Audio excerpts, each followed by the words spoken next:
In this video, I want to go over the mumbling problem on Codewars. Now, if we look over here at the example, so let's go to the instructions.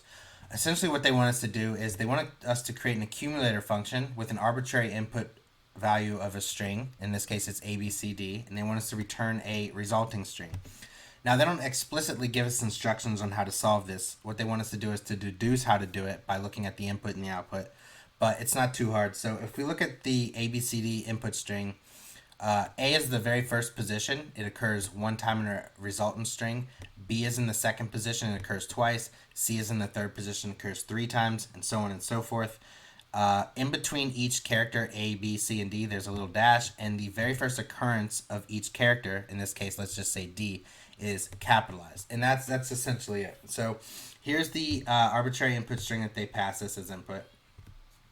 Let us get to solving this. So the way I did it is what we're going to do is we're going to return s.split. And the reason we do this is we want to take that string and we want to turn it into an array. We want this array to, for example, ABCD. We want an array with each element being the first element in the array being A, the second element in the array being B, and so on and so forth. And the reason we want to do that is because I want to use some functions that are only applicable to arrays, and that's essentially the only reason I did it. So one of the functions is map, so .map.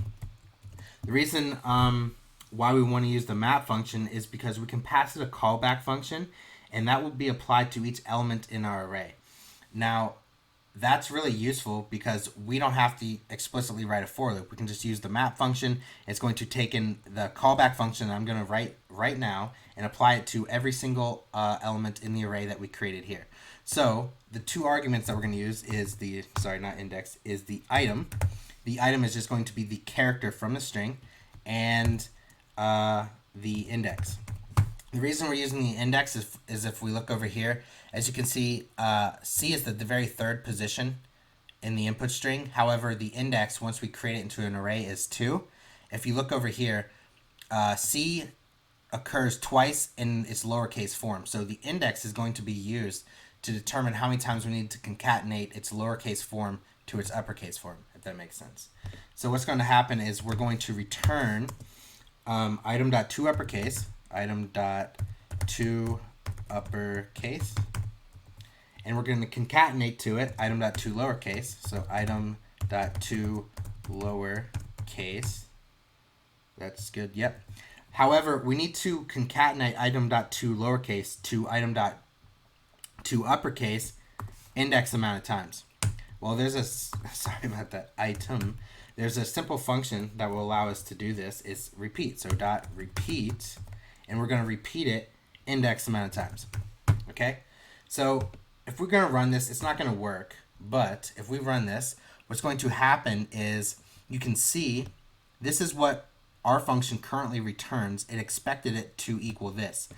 Right now, it's the same thing. We have capital Z, capital P, lowercase p, capital G, two lowercase g's. If we look, it's the same thing. We just need to turn this array into a string with a little dash between each element in this array. And we can do this with a simple function called join. So dot join. What we want to join this array into, it's going to join it into a string. But between each element, we're going to put a little dash. And that's it. If we test it, as you can see, it passed 1, and let's attempt it. Yes, so all 101 test cases passed. So that was mumbling on codewars.com and JavaScript. I hope that you learned something. If you did, I would appreciate it if you liked, commented, and subscribed, and I will see you guys in future tutorials.